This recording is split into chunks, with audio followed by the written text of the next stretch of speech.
there was this US investor named Brandon Laroque, I think is his name, who lost $3 million in XRP. What happened here is he essentially had a cold wallet that was compromised. He said that he discovered that this XRP was gone on October 15th, but it showed on the records that he had lost this, or this was stolen from him on October 12th. They sent a couple of test transfers of 10 XRP and then went on to move 1.2 million XRP into a totally new address that was not his. Those funds were then rapidly dispersed across hundreds of different wallets, making it extremely difficult to trace or recover. Let me back up. The manufacturer of the cold wallet was called Elipal, and the loss happened after Brandon imported his seed phrase into this mobile app for that wallet. That then converted his cold wallet into a hot wallet on his phone, which was then connected to the internet. Once this happened, hackers could access his private keys remotely through his phone. And blockchain analyst Zach XBT later confirmed the XRP was moved through cross-chain bridges to blockchains like Tron, and then eventually funneled into OTC brokers. And from there, it was gone. It's so devastating. It is.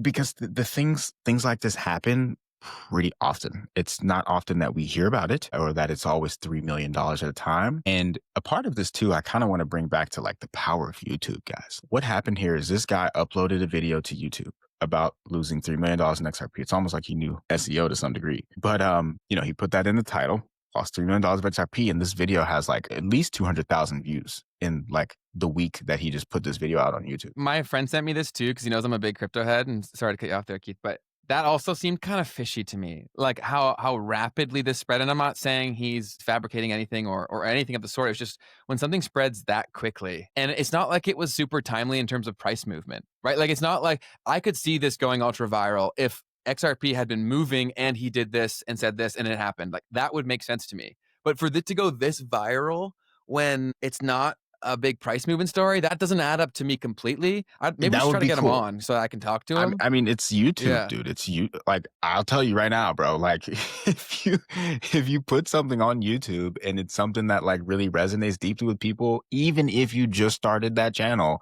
it can reach people. It can go. And I think that's what happened, bro. Because like, you got to think. Okay, so here's where maybe some nuances too. Like, the XRP community is solid, very strong. So it's like, I think a part of it too is like, I mean, when I saw that, I immediately felt like I felt him. You know what I mean? I'm like, dang, that is the worst possible case scenario. And as a crypto investor, you're like, wait a minute, I might have that kind of money in crypto. Like, how did he do that? Like, what happened? You know what I'm saying? Because I don't want that to happen to me either. No, totally. No, most definitely. And that makes sense. For me, it was the fact that I saw him on every platform. Yeah. Like I saw this on TikTok, I saw it on YouTube, and I'm like, yeah, sure, things can spread like that. But case in point, your YouTube channel exploded, but you also posted TikToks and they didn't explode. Yeah, but this is so unique. Right? So like, it's a story. It's like, it's someone lost $3 million. I didn't lose $3 million of XRP. You know what I mean? Yeah. No, again, maybe I'm too tinfoil hat. Let's definitely try to get him on, because I would love to talk to him about the situation, because regardless of how it happened, whatever, like that sucks. That sucks really, really bad. And that's the fear of this, especially because he did the work to do things right. You know what I mean? Like he did the step that no one does. Like no one's putting stuff on cold storage, and then he does that and loses it. Like that sucks. It definitely sucks. You know, the only thing is, you know, it's never like a lot of people are going to be like, oh, you shouldn't have done this and that or whatever, blah, blah, blah. It's like, well, first off, these people are people are super schemy scammers, right? Like that's what happened. He was stolen from. And then on top of that, it's like, the only thing that we can do, I think, is like try to really think strategically about how to prevent these types of things from happening. I am constantly telling people when it comes to their cold wallets, the cold wallet is a cold wallet.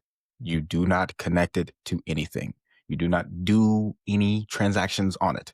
You leave it as a completely separate device where if you're going to hold crypto there, leave it there. The other thing is that if you are managing, I mean, in just period, it doesn't really matter how much you have, because the prices of the stuff goes up and down, right? Because when he bought that XRP, it might not have been worth 3 million. It might have been worth like 30,000. You know what I mean? Point being here, you have to diversify your holdings of the assets. You cannot leave all of your assets in one place. You want to spread them, even if you have a hardware wallet.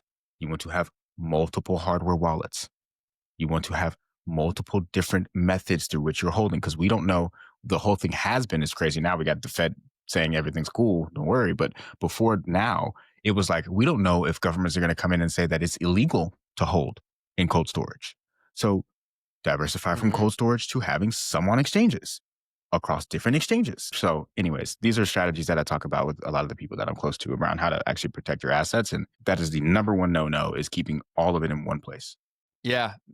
Great point. And it sucks that, and hopefully that's not all that he had, right? Like, hopefully this is something that this doesn't impact his entire life, or hopefully he can turn this into a win where that becomes not a huge deal, and hopefully that all works out for him. But I'll reach out to him. I just found his email, so I'll message him after this because I'd love to have him on to explain everything because there's so many people in that demographic that are crypto curious, but they don't have anyone to listen to. He's 56. Mm, It was his entire retirement. All he yeah. had. That is so brutal. I hate to hear that. Well, hopefully we can get him on here and play a small part in blowing him up to share because it seems like he's doing Mhm. that. It seems like I'll show his channel right here for anyone watching if you want to go show him some love and subscribe.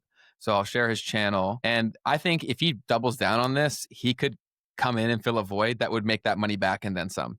And it sucks that he has to do that. It's super unfair, but it seems like he's rolling with the punches. So this is his channel right here. And his first ever video was the one where he lost all that money. And it looks like he's still posting content. So go show him some love. Brandon LaRoque, I think it is. And so I'll reach out to him after, try to get him on the show, but definitely go show him some love because that is a super Yeah. unfortunate And thing. like just back to the XRP community thing, like Jake Claver, bunch of other guys were like immediately trying to help out and reach out to help him out. And like these people have, some of the most influential followings in the space. And I'm sure uh he's getting Cool. some traction from that. So yeah.